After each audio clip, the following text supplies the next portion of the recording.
ভালো আছে। ভর্তা ভাত করার জন্য তো হাতই নাড়ানো লাগবে, তাই না? শরীরও নাড়ানো লাগবে। এটা তো আর হাওয়াও এসে করে দিয়ে যাবে না, মানে বাতাসে এসে করে দিয়ে যাবে না।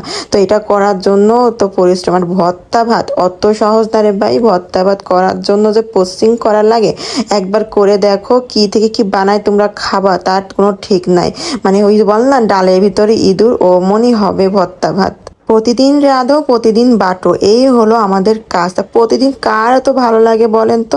মানে মাঝে মাঝে একটু ইচ্ছা হয় যে ভর্তা বানাই, একটু ভাত খাই, কিন্তু এই ভর্তাটা তো বানানোর জন্য যা পেঁয়াজ কাটো, ঝাল কাটো, এই করো ও করো, বাটা ঘষা, কম পরিশ্রম? প্রত্যেকটা কাজেরই পরিশ্রম, কিন্তু ঘরে থাকা মানে হচ্ছে আমরা আরাম করি, আমাদের কোনো কাজ নেই।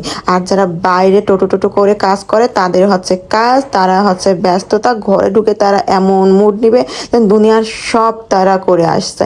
তো ভাতের ভিতরে দিয়েছিলাম এটা হচ্ছে ওল কচু। তো